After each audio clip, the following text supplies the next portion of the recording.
health resort facilities in Sudak, Crimea, and Irpin near Kyiv. Our specialists worked successfully across the USSR, as well as in China, Indonesia, Vietnam, Yemen, Cuba, and other countries, gaining valuable practical experience and strengthening international ties.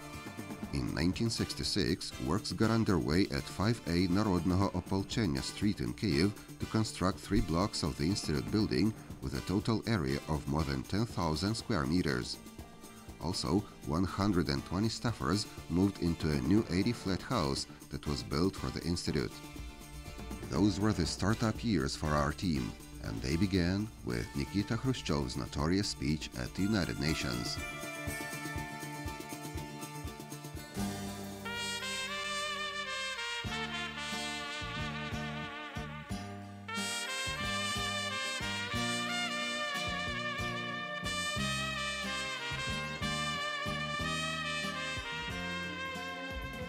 Each year and each decade we moved forward, feeling the pulse of the planet and responding to new challenges. We are smiths. With our hammers we make keys to happiness, Soviet people sang at that time. And we were working hard to build the sword and shield for our country. The Cold War was spiraling up.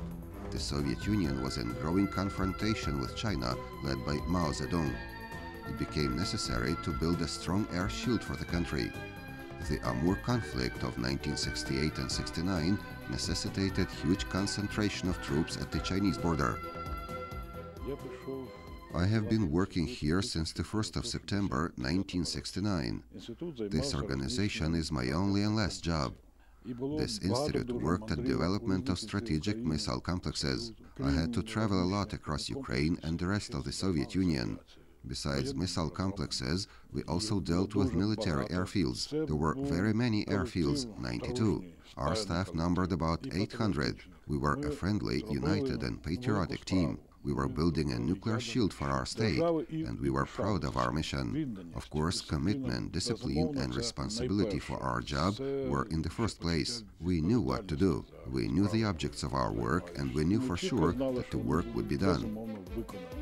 In that period, the Institute also designed rocket fuel plants, ammunition depots, automated control systems for the Air Force and the Air Defense, and training centers for professional upgrading in different forces in Kyiv, Rostov and Krasnodar. New facilities were built in Hungary, Somalia, Iraq, Syria, Kazakhstan, Siberia and Transcaucasia. Our unique archive library counts tens of thousands of volumes. It preserves our history and rich practical experience that help us nowadays to produce new designs worldwide. We are not going to invent the wheel. We make the most of the one handed down by our older colleagues.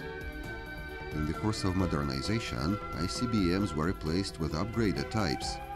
In 1976, after almost 3 years of hard work, we produced design documents for regular deployment of the then super-modern ICBM RS-18. Thanks to new weapons and equipment, the USSR was able to peacefully coexist with the West on a mutual deterrence basis. Doing our job then, we never even suspected that one day we would have to kill our own brainchildren.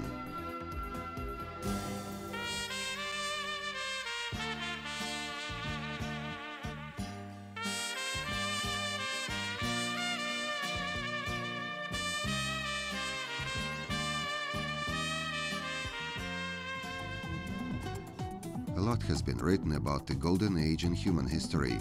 Some assert that it was millenniums ago, others equate it to the biblical kingdom of God on earth and contend that it has yet to come.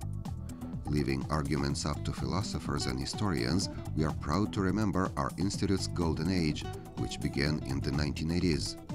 That was a decade of our collective's intellectual and creative upsurge, which was facilitated by the socio-political situation in the country and the Soviet government's policy of acceleration and intensification. It was when we improved our housing conditions. We finally moved into a new, larger building at 5A Narodного Opolchenia Street in Kyiv, where we no longer had to share premises with other organizations. That decade was a period of intensive reconstruction and modernization of Air Force ground facilities. Our designers and engineers developed design project documents for 65 airfields across the USSR, from Brest to Kamchatka, and provided monitoring and technical assistance in construction works. Their expertise and efforts were duly appreciated and respected. The institute also designed big Air Force repair plants in Lutsk, Voroshilovgrad, Luhansk, Bila Tserkva, Odessa, Zaporizhia, Konotop, Lviv, and a dozen more cities across the USSR. The institute designed buildings for measuring and satellite tracking stations in Kazakhstan and Russia's Far East, as well as mobile satellite tracking stations in Poland, Czechoslovakia, and East Germany. None of those designs had any analogues. They concentrated the then most advanced technological solutions. After the Chernobyl nuclear accident in 1986, the institute promptly designed 22 cantonments for military construction and repair workers. 41 workers of the institute received the official status of a Chernobyl eliminator. During that period, other workers of the institute were engaged in design and construction works in Libya, Cuba, Poland, Hungary, and East Germany. The design documentation for the development of the SS-25 Topol missile systems with experimental tests on testing grounds was the institute's highest achievement in projects for the USSR Strategic Missile Force.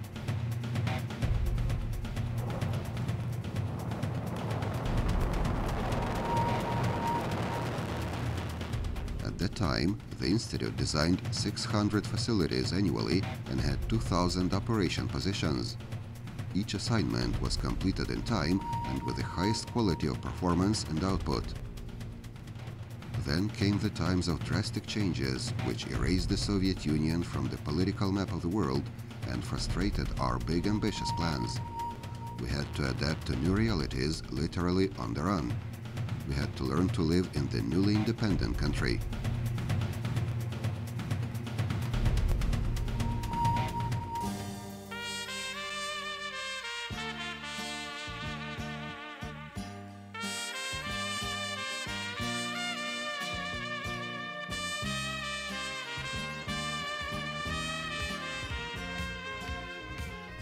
The fifth decade must have been the hardest in the history of our institute.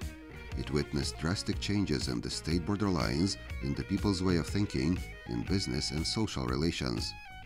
The course for disarmament and conversion set cardinally new tasks for the institute and necessitated a new strategy and new tactics.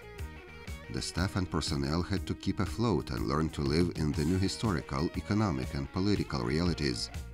Under such extremely difficult circumstances, the captain was unable to steer his ship single-handedly, and that was one of the reasons why the institute's top management was replaced 3 times. The organization was certified and licensed by the government as the Central Design Institute of the Defense Ministry. Yevhen Radzievsky, an alumni of our institute who rose from private to major general and headed the CDI for 3 years, made an invaluable contribution to the reorganization of this and other Ukrainian military design organizations. Unfortunately, he passed away prematurely.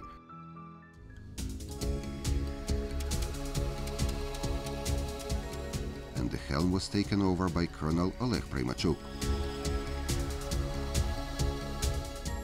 In 1992, the institute entered the international arena. It took part in a 3-year project for dismantling and liquidating medium-range missiles in Sarny and Lisna under earlier agreements between the USSR and the USA. Having gained independence in 1991, Ukraine gave up its nuclear arsenal, the 3rd largest in the world, and started rebuilding its armed forces. The defense reform demanded new approaches to management.